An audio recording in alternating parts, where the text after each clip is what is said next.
Marcus Armstrong just missed in Q1 8th. How would you evaluate that session? Not very good. We have all the pace in the world to be up there with Alex, but unfortunately I didn't get my lap in when the tires were good. Yeah, I just overreacted to a slow outlap from everyone else, so my mistake really. Gutted, to be honest. Yeah. Great, thanks. On that.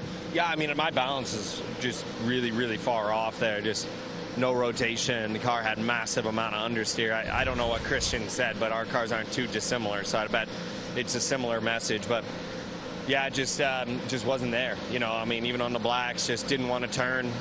Very lazy, and unfortunately, it's kind of a curse. But on the blacks, you can see I had a lot of issues with front locking, so I just didn't get 2 good laps. Just didn't get a good run at all, and then you go to reds, but the rotate. I mean, in 4, I about drove straight into the fence just with understeer. No lockups, no nothing. Just wouldn't turn. So tomorrow will be a new day for the Fifth Third Bank car. It's a bummer to have that, but it's going to be close. It's going to be a dogfight, so we'll see what happens. Let's get his thoughts. I know that the setup and the balance has been something you guys have chased this weekend. Was that a step in the right direction, or more still need to be found? I thought it was pretty good compared to practice. It was a big step in the car, so I'm pretty happy with it. Yeah, just 4 thousandths off, so it's a tough one. I think I was kind of just getting better and better, but not super happy with my laps. Just kind of small, little hiccups here and there, and that's when you have thousands to play for, it's not easy. But yeah, I was pretty happy with it. Just didn't happen today. How difficult is it truly to find a margin that small on a track that is this narrow and this tricky to get around perfectly? No, you have to risk it all when you go out there. Yeah, it's a big leap from practice. I think also the track somehow, even after the rain, is like mega grippy. So I think that was the biggest kind of. Actually, the rain wasn't the challenge. It was actually just how much grip we had out there. So it's a kind of different challenge than practice 1. And yeah, man, I'm bummed I missed out, but I'm pretty sure we can race from there in Nashville. Track conditions are kind of ever-changing today, but what were you battling or missing out there on that run? No, I think we made some changes overnight that we wanted to verify in practice this morning, and obviously it was wet, so we didn't get to do that, which is frustrating. And now, in my opinion, that's the reason why we're not through. And it quite honestly sucks because we had a car that was fast enough to at least be in the top 3, but this one change just made it real tough today. How much of a challenge is it starting where you'll start tomorrow at this track specifically? Track position always important on street courses, but more so here? I guess we'll find out. All right, yes, we will. Christian Lundgaard. So we heard somebody else mention how gripped up the racetrack feels and the challenges that presented. Is that what kind of caught you out by surprise at one point there on your lap before you crashed as well? Yeah, the grip level did feel high. Some guys had run new blacks at the start of their session, and then we went. We didn't bother doing that. But yeah, I feel bad for obviously the crew there, clipping the inside wall there, and it just kind of put us straight into the outside. Feel bad for the other drivers too that were on lap, but it's what it is. It's a tough circuit, and yeah, the front just turned a lot better than I thought it was going to, and unfortunately clipped that inside wall. You started in a similar position last year and won the race. What will be the challenge of starting a couple spots more forward, but still in the middle of the mess tomorrow? Yeah, hopefully just trying to stay out of the mess. I think, the past 2 champions here have been involved in a lot of mess. So, that seems to be the theme. But, we'll try to stay out of it, keep the car in one piece, and then hopefully we're in a spot to race it in. Scott Dixon will roll from 12th tomorrow, despite the crash here in the end of qualifying. Joseph, how would you assess that session and overall pace this weekend for the 2 team? It's just been okay. Not great. Obviously, not a great session for us. So, we'll work from the top 10 there and try to make some magic in the race. I think that's the best thing we can do. But, we got a great team as always. And it's Nashville, so you never know what can happen. Well, and we kind of asked Will that same question. This is one of those races where you could have 6 stops, you could have 3.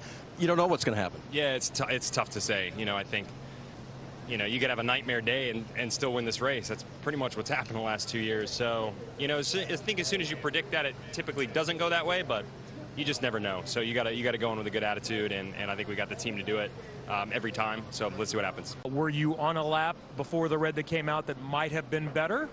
No. No.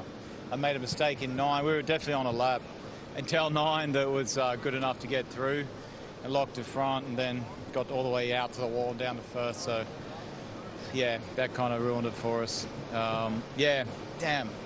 Shouldn't have done that. You were super pushing. I think it looked like you maybe brushed the wall again. Another time you had the runoff. That's, I'm assuming, just what it takes. You've got to go for it if you want to have a chance to start up front. Yeah, oh man, you got to get it on that first lap when the tire's good, and yeah, it's your only chance. Yeah, we were there. Made a little mistake. Can't do that. Is this one of those tracks where, you know, I know you always want to start up front, but considering the history of this race, is this one you're not as concerned about not being on the front row because you know something random is likely to happen? Yeah, you would expect so, but you don't know. I mean, it could be like Toronto and go pretty green. Toronto used to be like this race, but yeah, easy to make a mistake. So yeah, it doesn't, as you've seen this year, sometimes it doesn't matter where you qualify, but honestly, for us in these road and street course races, we need to be in the top 6 if we want to try to win a race. Like, further than that, top 4, otherwise we're just not going to have a chance. Thanks, Will. Yeah, we thought that was the way to go for our car and our strategy.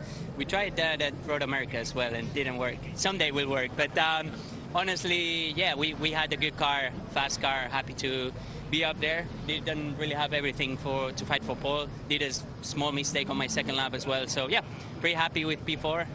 It's going to be an entertaining day tomorrow for sure. Well, I'm thinking the rest of the weekend seems to have gone to plan. Are you pretty confident about the race tomorrow? Yeah, we don't really know on the long run. We hope so, but obviously we haven't had the opportunity to do long runs with the weather and stuff. But yeah, I'm pretty sure we've been good all year. We just need to work a little bit more tonight and get ready for tomorrow. Thanks, Al. And spoke with the timing stand. What bothered you about what happened between you and the 28 on your run?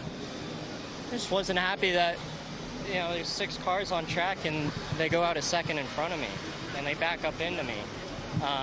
You know, it affects the car dramatically aero-wise. And I just wanted to know why and what happened. It sounds like it was a miscommunication. And you know, if I finish that lap, who knows? You know, it wasn't stellar to start, but the car is still coming in and it's still coming. So I wish we could have fought a little bit harder. I mean, P3 is not bad, and I'm not upset at that. But yeah, I think it's unnecessary. All right, maybe what could have been for Colton Herta, but he's got a good race car, he feels, and be good tomorrow. Dave. Big time lap for Scott McLaughlin, starting on pole here in the streets of Nashville for the 2nd year in a row. You found something there. What did you find for that big lap? Oh, we did a big lap in Q1 that really set us up. So this Dex Imaging, this Printer wagon, mate, every time we're in this Printer wagon, this Dex Imaging Chevy, she's a ripper. So yeah, really proud of that one. But yeah, we set it up in Q1. We had a really good run, saved one lap, and you got to do the big laps when you need to do them, and yeah, I did them twice in that session. I'm really proud of. Now, we know nothing is guaranteed in this race because there is a good chance of chaos, but still, what does it do for your psyche knowing at least everybody's behind me potentially at the start and I can stay out of some mess? Yeah, who knows of this place? You know, it's scary. Yellows can happen out of the blue, and strategy can be thrown everywhere. But we started in the #1 spot, and that's the main thing. Really proud of all the team. You know, Kyle put me on a great strategy there in qualifying. Benny's, it's basically the same car we had last year, and to put it on pole 2 years in a row was unreal. Congratulations. Well done. Scott McLaughlin gets the NTT P1 award here at the Music City Grand Prix. Penske, McLaren, Andretti, Ganassi, and Coyne. That's cool. Well, we said coming in here that the big machine Music City Grand Prix always delivers the most unpredictable result of the season.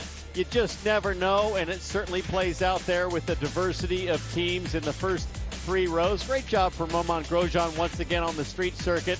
His teammate Colton Herta right there inside row 2. But for Power and Newgarden, I think that's the story for me, especially Joe New.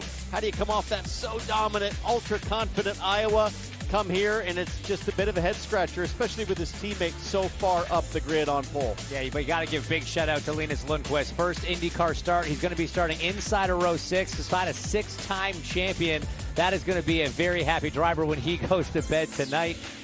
As we look back further in the grid, his teammate Elio Castroneves, a few surprises down here like Marcus Ericsson. Yeah. Not happy with the brakes on the number 8 all weekend long.